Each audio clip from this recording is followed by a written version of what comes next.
Magandang gabi sa ating lahat. Ang pag-uusapan natin ngayon ay patungkol sa party list.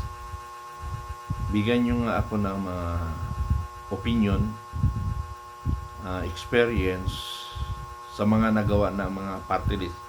Ano mang party list yan? Yung sinasabi yung party list ng mga politician, party list ng magkakapatid, party list ng aktivista, party list ng hanap buhay, party list ng totoo talaga nagsiservisyo sa bayan. So, samot-sari kasi ang usapin sa party list, na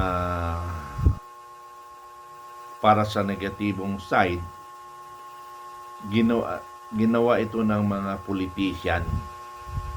Maliban na siya, governor na siya, congressman na siya, ganito, may pera.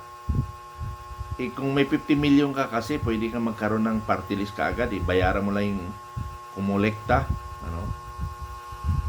Tapos mayroon namang party list ginagamit sa personal. Mayroon namang party list na ginagamit ng mga makakaliwa para pambili ng baril, para pampatay ng Pilipino na hindi naman sila ang talagang nirecognize ng ating saligang batas. Nagbabayad sila ng mga armado, nagbabayad sila ng mga naglilinlang ng kabataan, kababaihan. Yan yung party list. So, magandang usapan ito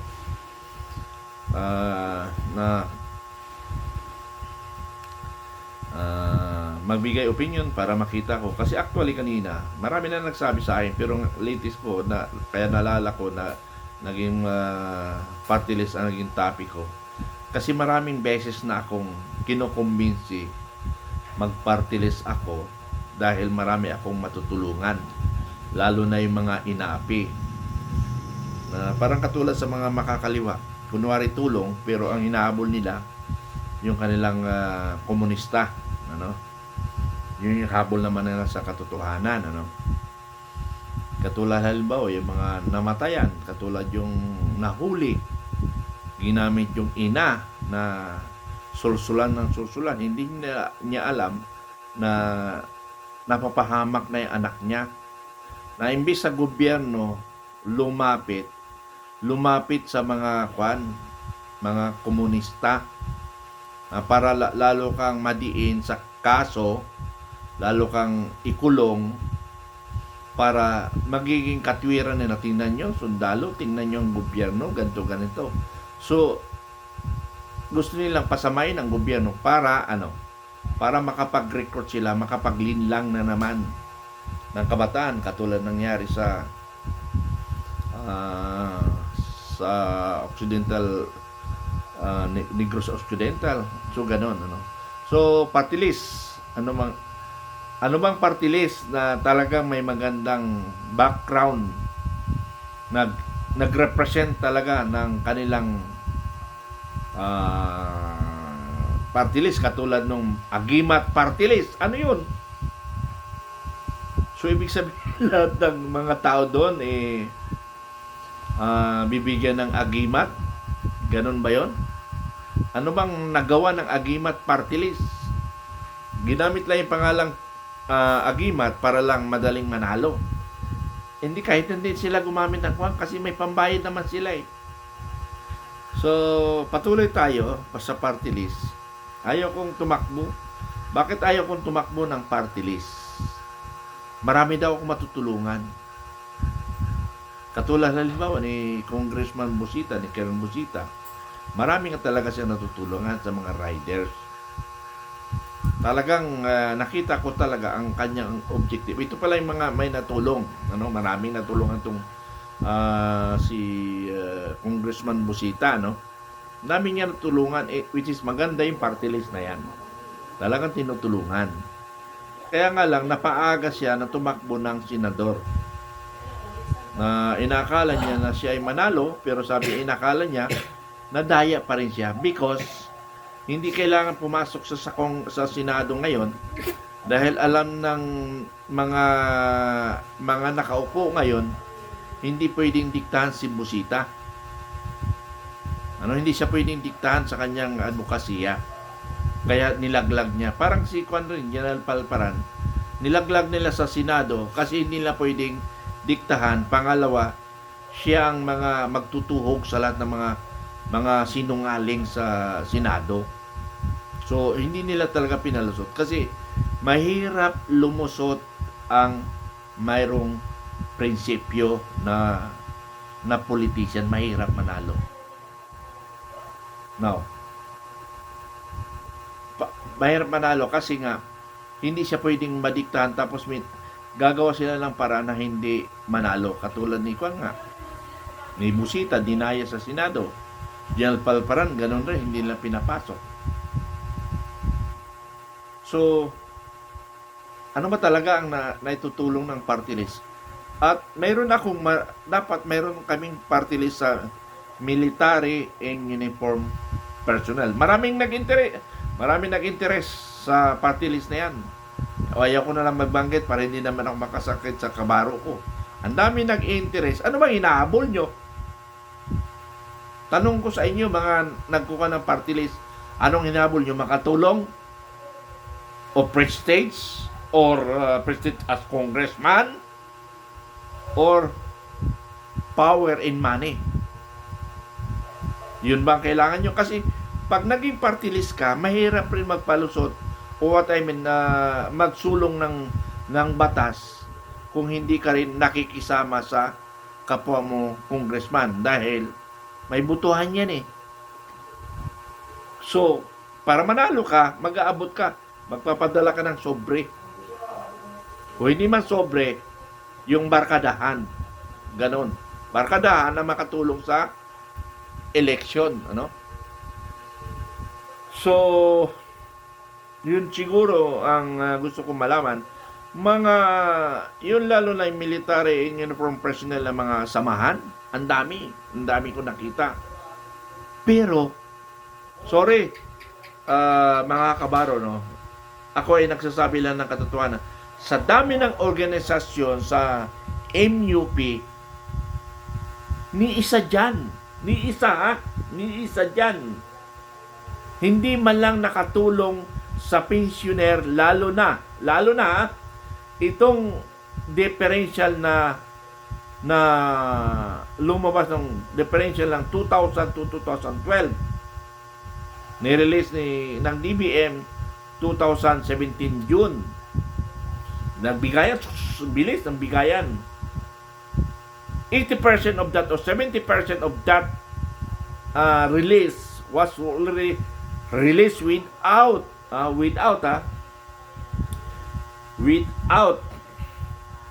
requirements. Pero ngayon, dami ng requirements. And that's part of strategy, delaying tactics. Tapos tayo, wala rin tayo magawa kasi requirements nga eh. Pero sa totoo lang, nung nag-usap kami ni sino ba yung general na yun, sabi niya, I am only following orders. What orders? Sabi ko sa kanya, doon sa Anti-Retive Authority, online hearing kami, what particular orders? Hindi niya nasagot ako. Marami rin kasi mga senior officer, except General Casis, ay medyo pumalag. Bakit may medyo pumalag? Talagang nag-usap kami na iparelease ang mga programa, pero after how many months? 6 months? Balik uli sa sinasabi kong problema. So, therefore, mayroon behind the action. So, dami yung samahan ng MUP, pero walang naitutulong. Ang karamihan na itutulong lang pag namatay ka. Kailangan may maglakad at magkaisa tayo para pag namatay ka, maraming maglalamay. Yun yung ma-objective. Pero sa akin, I'm sorry to tell, Pero sa akin, nagbuo ako ng organization, hindi lang para sa military and uniform personnel, kung hindi para sa Pilipino, katulad ng Vanguard of Democracy. Anong purpose nun? Anti-corruption and anti-communism ang aking objective. Anti-corruption and communism. Ha? So, pangkalahatan na tutulungan natin ng Pilipino.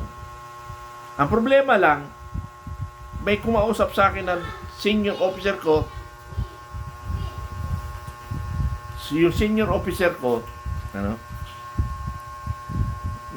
naghiling sa akin na kung pwede ko daw gawin ang Vanguard Democracy, tulungan si Marcos.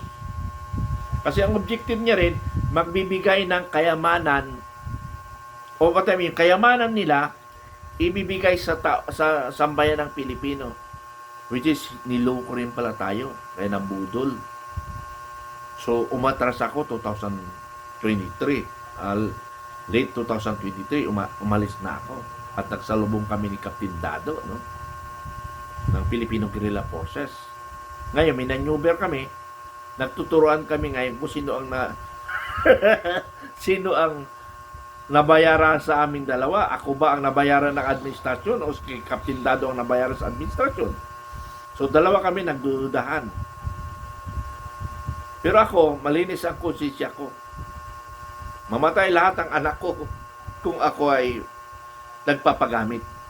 Yun. Mamatay ang anak ko kung ako ay nagpapagamit. Hindi ako nagpapagamit kanino man. Maliban lang kung gagamitin ako sa kabutihan ng ating bansa. Tatalikuran ko man sino ang nakausap ko. Kung ang usapin ay kabutihan ng ating bansa, tatalikuran ko ang nauna kong napag-usapan. Pero kung the same way, objective, wala. Hindi ko pwedeng baguhin. Pero kung nag-aalangan pa, ay babaguhin ko ang decision ko. Kasi, sabi ko nga, ilang taon na lang ako matitira sa ibabaw ng mundo, kailangan gumawa ako ng maganda para sa ating bayan. Sabi ko nga, 13 anyos ako. Ipapakita ko nga pala yung picture ko na 13 anyos ako, nagserbisyo na ako sa sambayan ng Pilipino sa ating bansa. I'm now 66 years old, magsiservisyo ako. Yan si Commander Bukay para sa bayan.